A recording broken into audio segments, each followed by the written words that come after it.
What is up everyone, it's Gizmojam and welcome back to another tutorial. Now today I'm going to be showing you how to make a header that looks like this. So yeah, I'm really excited to make this video because I want to show you guys how to make this. So the first thing you're going to want to do is create a new file that is 3000 by 1000 if you're making a header. So yeah, I'm making a header. Okay, now I'm going to first of all show you the basics of how to make this. I'm not going to actually make it yet, but this part is important. So normally you set a background to like a dark grey to a black, looking like that. So make sure you have a radial gradient. You just you start from the middle and drag out to the side. So that's for your background. It's mainly to set the mood. In the final thing, you don't actually really see the background that much. But anyway, so what makes up these banners is, like 5 different types. So I'll demonstrate now. So you have, first of all, your just pure white ones. And the pure white ones, they're like this, they're your pure white stripes and they normally glow. So to create glow, you just want to duplicate it and add a blur to it like that. So just slightly blur it to get the small glow, and then blur it again to make it glow out a little bit more, and then reduce the opacity. So that's the first type of shape you're going to want to make. The second type of shape you're going to want to make is this is probably the most common. It's just like this. It's just very like a light grey to white. And you can normally do that by either doing black and reducing the opacity, or just making a one like that. That's very common. The next most common type of shape you'll have is a chrome. So yeah, this is one you'll see a lot, and it basically is like a 3D kind of effect. So to do that, you just want to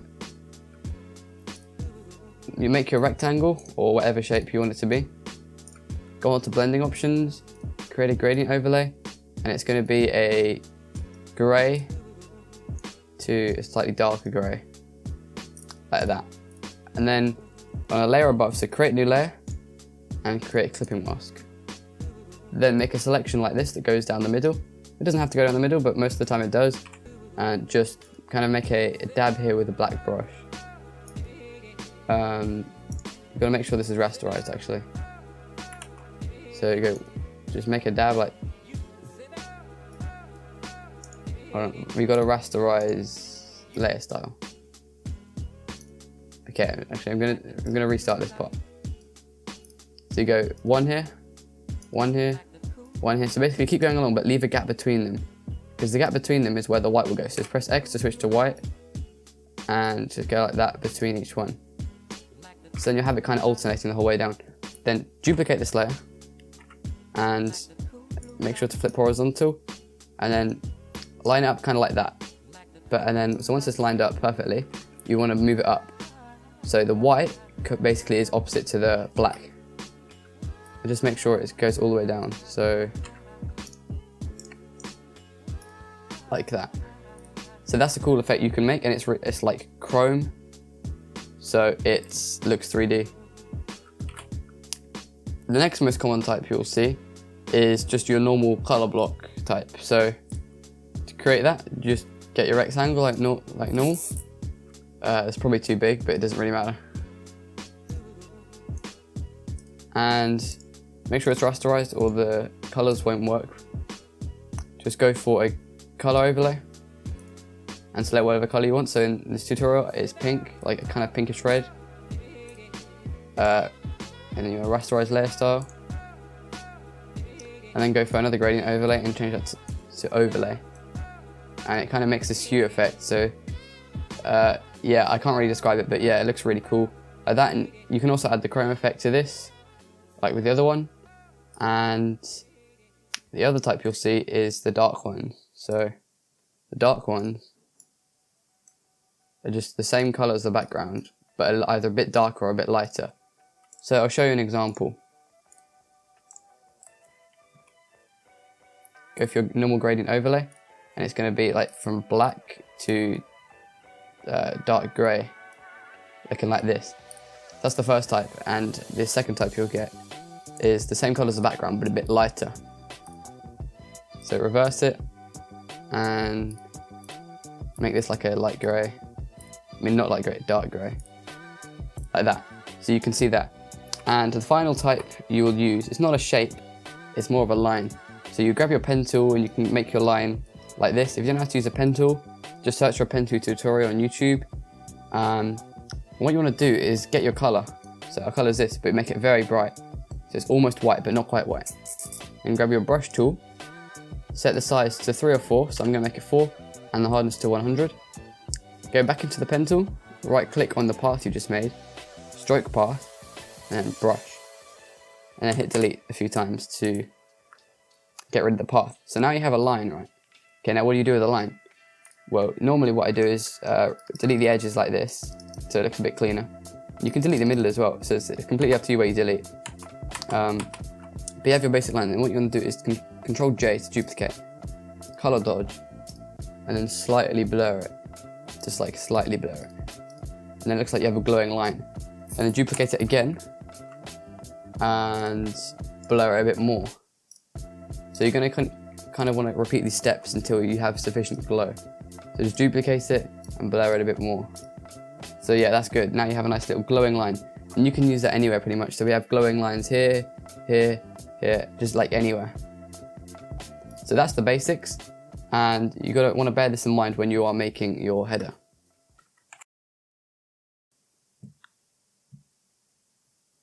So to get started, I'm going to create so this could either be, so you'll choose your style before you start. It could either be one with like curvy lines like this, which can look really nice.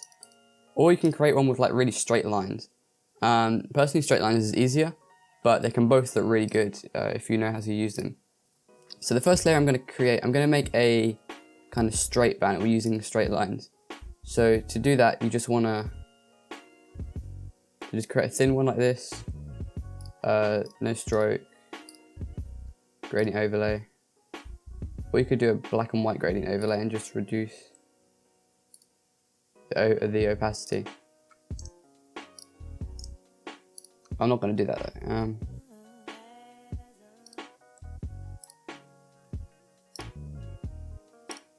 I'm gonna make it a bit more darker so you can notice it better. So like just grey and grey. Okay, that's better. I'm gonna create the 45-degree angle. Okay, cool, that should work. And I'm gonna just, in fact no, so press Ctrl R to get your rulers. Drag out the rulers from here and then just make sure it's locked in the middle. Everything over the middle point, you're not gonna see. So in fact, create a new layer and select everything that side of it and just make it black by hitting Control Backspace. So now you're only focusing on this side because you're going to duplicate it because you want it to be symmetrical. So here's your first layer. Very simple, and we're going to create the next one. So you can just, duplicate it if you want the same thickness. You can have it below. So I'm going to create a drop shadow and reverse the gradient. So it's going to make it, that's a cool looking effect, I guess. Okay, for the next layer, I'm going to create a background, like a darker than background one. So I'm just going to create my rectangle. This one's going to be quite a big one. And just do the gradient in the layer style. So just make sure it's rasterized and go for gradient overlay. Now you can have it blue, but actually this is going to be a pink theme banner. So I'm just going to drag the hue slider over to pink.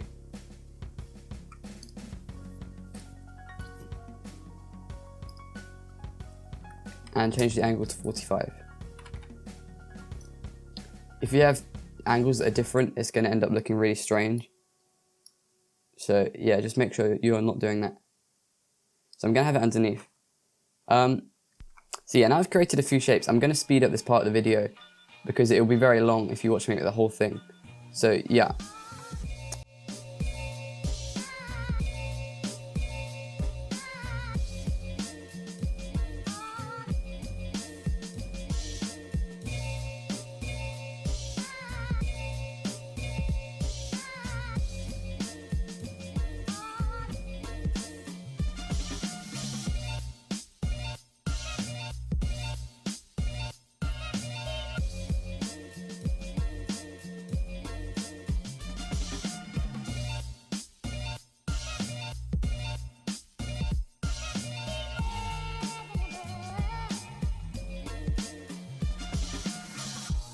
high-frequency stereophonic sound for the home is recorded on 2 separate tracks, each one giving special emphasis to certain sections of the orchestra, as heard from those positions. Now, when played back simultaneously on 2 separate systems, the sounds are blended together to achieve a new dimension in sound impossible to obtain in a monaural recording.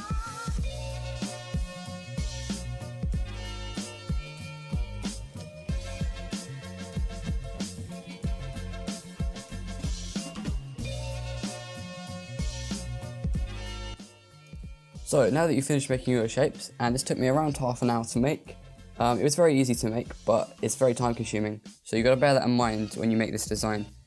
So you want to select everything, so scroll all the way down to the bottom where these shapes are. So click the bottom one, hit Shift, and click the top one. Now I already have them in a group, so just group them all together so you can unhide them like this. So basically you need to make sure they're still all selected. And select the other half using the marquee tool like this and just delete. So that should have deleted everything that side of the line. So if we hide this, it didn't work. Just need to make sure this is deleted. Okay, we have to merge the group first. So you have to hit Control J, hit Control E to merge and delete. Okay, so now we have that. You can hide this and just hit Control J to duplicate, Control T, flip horizontal and drag it over. And then we have our design. Actually, let's get rid of this because we don't really need it. Yeah, so we have that. And if you want to, you can flip it, upside down because some people like to have it that way, so flip vertical. It doesn't really matter what way you have it.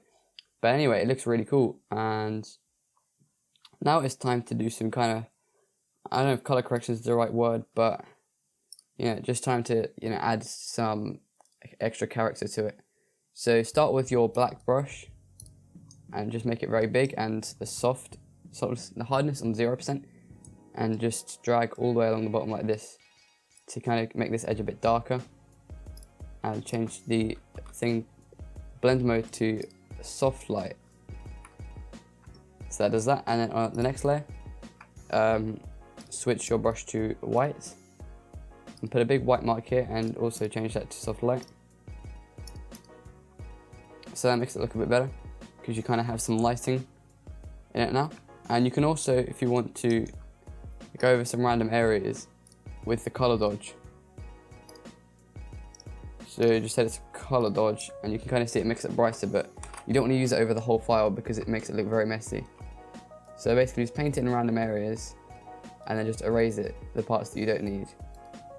So you can just grab a big tool and just kind of do that, and then where you think the effect looks too strong. So for example, over here it definitely looks too strong. So I'm just going to erase here. I'm going to erase this over here. Just erase it in random areas basically, where the color dodge is too strong. And I'll end up making quite a nice looking effect, like this. And if you want to, you can blur it a bit more as well, so it kind of blends a bit better, and lower the opacity.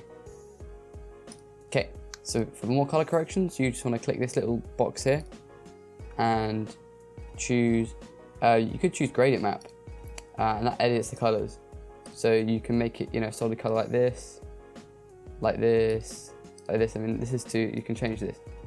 But it is a pre-made gradient map, which I have, and they can kind of make the colors look a bit better. So what I'm going to do is select this purple gradient map, which I made before, and set the blend mode to soft light, or overlay might work, but soft light. Or also I'm going to try color dodge. I think color dodge looks the best, probably because the hue's a bit off. So if you kind of play around with the hues, you'll get the effect that you want. So I'm going to just change the hue to like a pinkish red. So yeah, I really like gradient map because it really helps out with like color corrections and stuff like that. It just makes the whole thing look better. So that's on color dodge. I think soft light, or you could do a bit of both. So go color dodge and soft light, and just change the opacity down on both. So and if you group them together, you can see the before and after Okay, more color corrections, you want to go brightness contrast and just edit the brightness and contrast until it's how you want it to. Next, levels. Levels are very important that you get them right. So you just basically change these levels here until you're happy with how it looks. So that's like the input and output levels. This kind of makes the whole thing darker, this makes the whole thing brighter. I think it's okay on the default. Next, it's going to be exposure. I haven't got to do that much of exposure. It's just changing kind of like the brightness and lightness. Next, color balance. So just again, fiddle around with the color balance until you like the effect it gives you. I believe that's the last one. Photo filter is the last one. So just choose any of these, just go through them all and stop on one that you like. I think the cooling filter looks really nice. But you could also choose maybe like a magenta or something. But the cooling, personally, I think looks the best. So cooling filter 2, you know, change the density and it kind of gives it like a nice bluish tint, which really looks cool. And then just group all of that together again, and then you can see the before and after, and you can change the opacity of all the color corrections. Another thing you might want to do is add custom color corrections using a pack.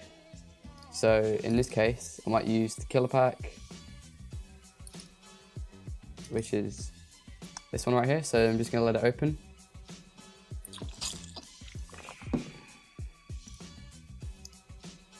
So yeah, you can find the killer pack on Kilo XS's channel and just download it in the link in the description. And you want to drag the color corrections across into your file. So make sure they're all like, yeah, in the right place. So drag the folder and drag it out so it fills the whole canvas. And then what you can do, I'm going to speed this part up, but you want to go through all the color corrections and you can change the opacities and stuff. And it kind of enhances the colors even more. So I'll be right back.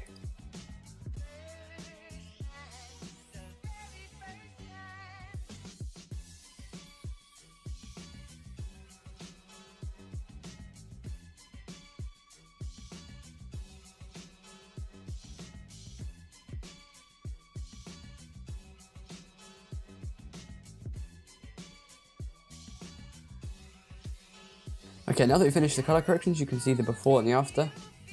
Now what I like about this is that you can use masks, so like this, and it kind of gives it a bluish effect.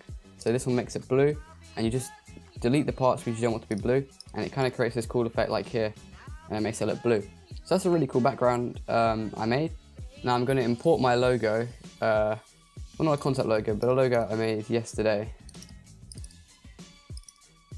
Because I think this one will fit really well. I'm just going to erase all the black and kind of show you how to make these kind of logos look good with a background. Rasterize it, obviously. Okay, so we have it. Make sure it's fully white, but make sure by turning the lightness up to 100. So now every pixel should be black. And the first thing you're going to want to do is create a shadow, obviously, so you can actually see the stuff below it. Normally I set the distance to 0, just because there's no need to really, and it just looks better. So yeah, color burn should do. Now on a layer above it, with a clipping mask, just grab a grey, like kind of, yeah, mid-grey, and just kind of paint in random areas, like mainly on the corners, stuff like that, with just this grey. And it makes it look kind of, it gives it another chrome effect. And you can erase it as well in certain areas. That's cool.